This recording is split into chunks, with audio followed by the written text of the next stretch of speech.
my background is played baseball professionally, modeled, spokesperson, commercials, um, was many times a little towns kid or Indian in several movies growing up as a little guy.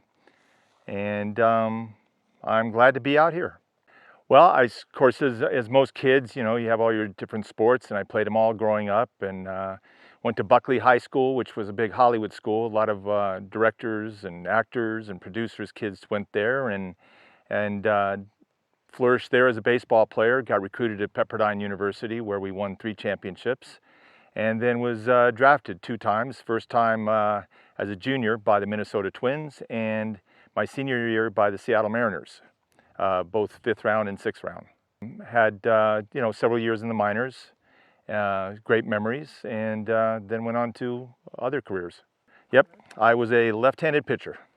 Actually, you learn to love it. It's where you'd want to be, because there's no other feeling like that. After you leave that, there's no other juice like that you'll ever find. It's as I've often said, it doesn't matter if it's 30,000 people who hate you or love you, it's still great, and I even had nuns and priests yell at me, so, it was nothing vulgar, but, it was great. So, there's no other feeling like that, because as a pitcher, there's no in between. You're the hero or the goat. So, but that's what you want to be. That's why you're in that position.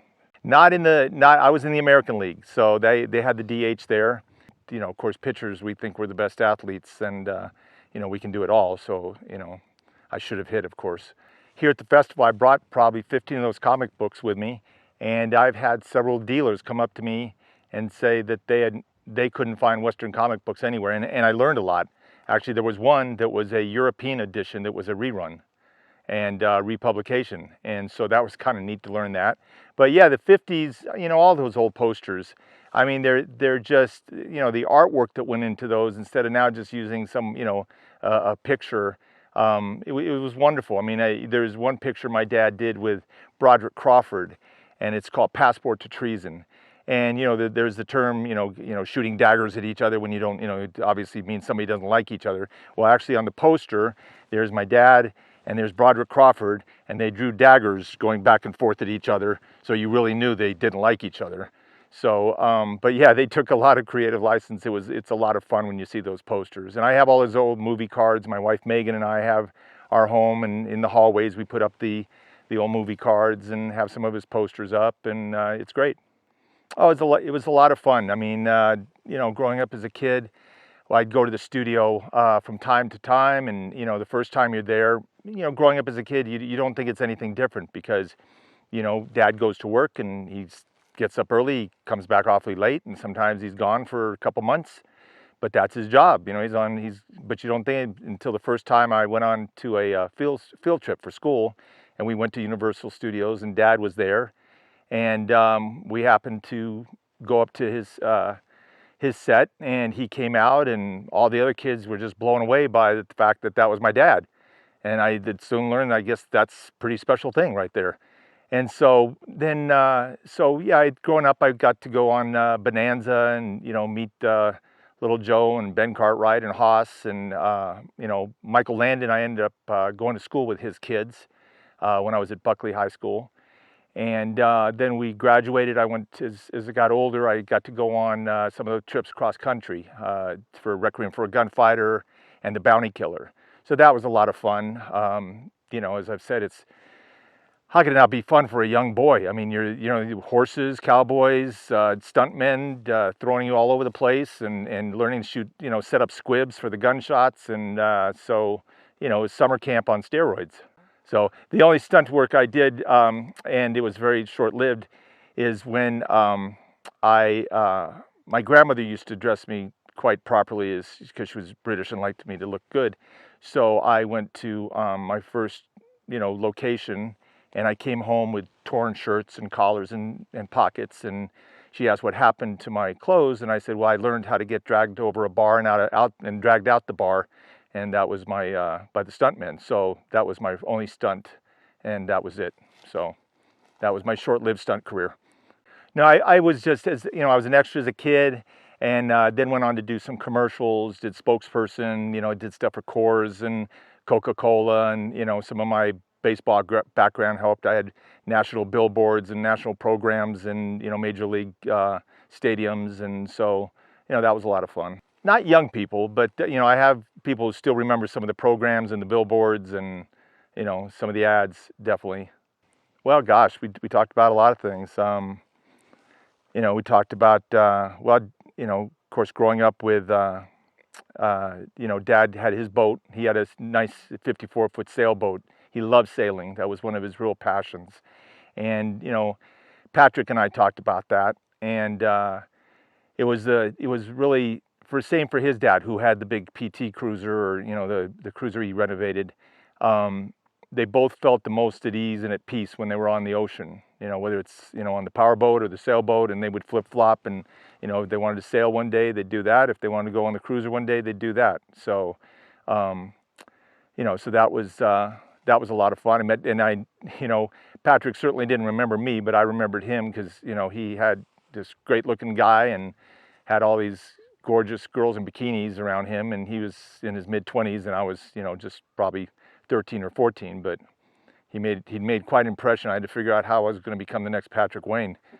You know, I think the spaghetti westerns we touched on, and that, you know, my dad, at the time when the spaghetti westerns first hit, Clint Eastwood was shooting with Sergio Leone. He was directing, and Dad was shooting his first.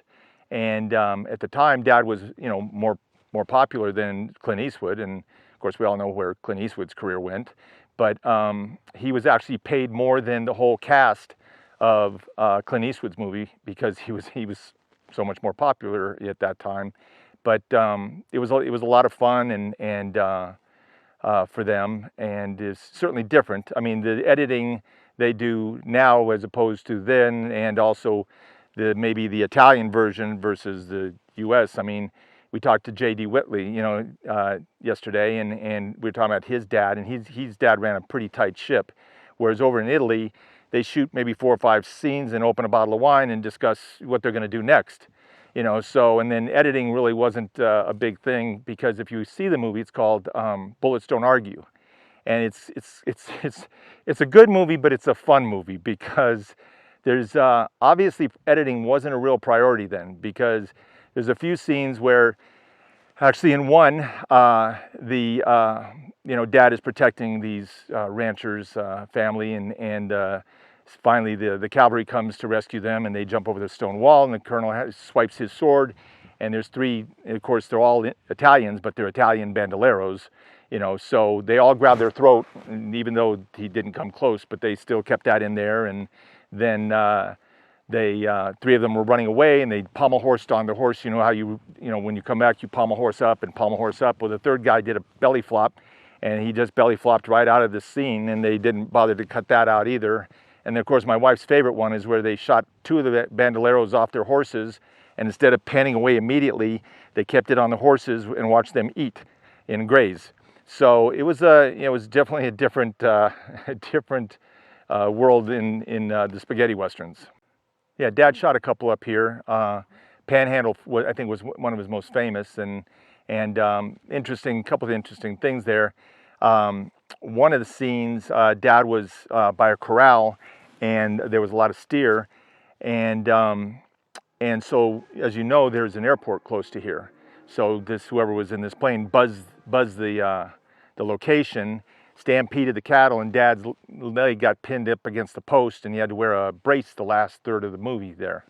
So, and also that it's also known for one of the best fight scenes still today. So in that scene, actually 2 of the stuntmen had to go to the hospital because they took that fight. Everything in that bar room was broken, and they took it right out the window and finished it outside. So it was quite something. Oh man, I mean, how can you not love this place? It's amazing. I mean, you look all around you and think about all the movies and the history that's taken place here. It's unbelievable. I mean, like we talked about, you can put a camera in the middle here and shoot it 4 different directions, and you're in 4 different places in the world.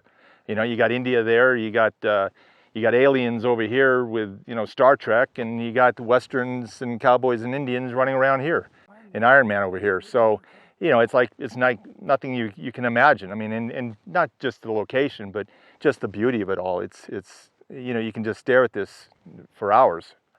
Actually, it's been a great time. I'm sure you remember Daryl F. Zanuck and Richard Zanuck, and Dean Zanuck is the son of Richard, and so Dean and I have kind of rekindled our friendship.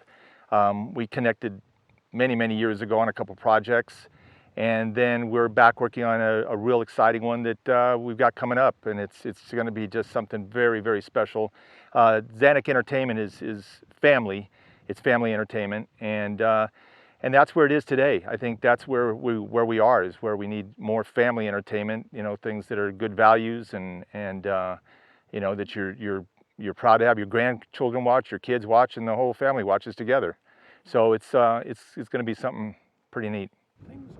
Oh, the museum is amazing with all the memorabilia they have, and it's just I mean, there's no telling the value of what they have in there, and also it's just the memories they have in there, and the stories they tell.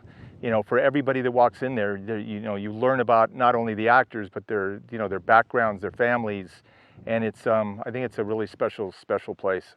And that's been the neat thing, is that we've seen more and more younger generations take to Westerns.